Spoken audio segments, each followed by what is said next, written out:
Bonjour mes chers élèves. Aujourd'hui, notre leçon s'appelle la reproduction chez les plantes. Commençons d'abord par les différentes parties de la fleur. Commençons par le calice.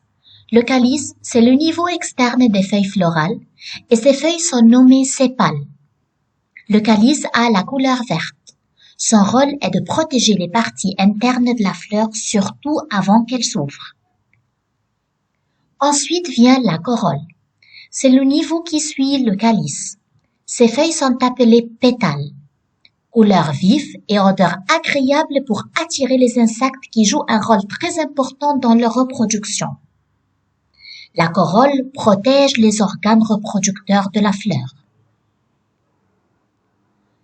Ensuite vient l'androcée. L'androcée, c'est le troisième niveau et ses feuilles sont nommées étamines. Tout ça, c'est l'androcée. Et voilà les 4 étamines.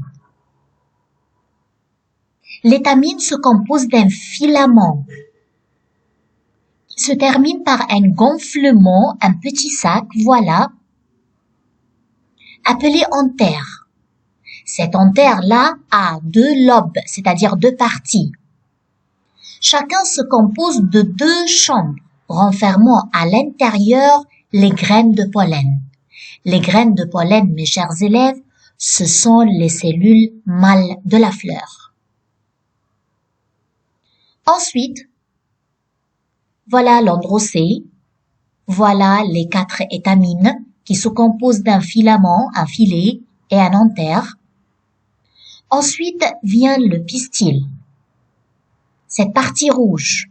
Le pistil, c'est le 4e niveau et ses feuilles sont appelées carpelles, qui ressemble à une bouteille avec un renflement à la base appelé ovaire, un tube appelé style et une ouverture appelée stigmate.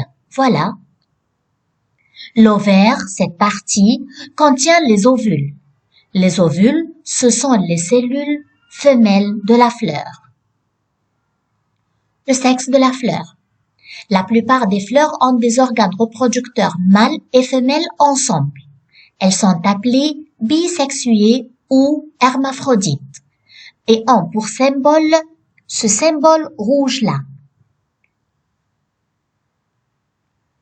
Il existe aussi des fleurs mâles seulement portant l'androcée, car l'androcée c'est l'appareil reproducteur mâle de la fleur et ont pour symbole ce symbole-là. Et d'autres portent uniquement le pistil, c'est-à-dire la partie qui représente l'appareil reproducteur femelle, et voilà leur symbole. Exemple, le palmier et le citrouille. La reproduction sexuée chez les plantes. La pollinisation florale. Quand les grains de pollen deviennent mûrs dans l'anthère, alors l'anthère se fissure longitudinalement, c'est-à-dire se casse longitudinalement, et les pollens se dispersent, c'est-à-dire se propagent. Le transport des grains de pollen de l'anthère vers le stigmate des carpelles s'appelle la pollinisation florale.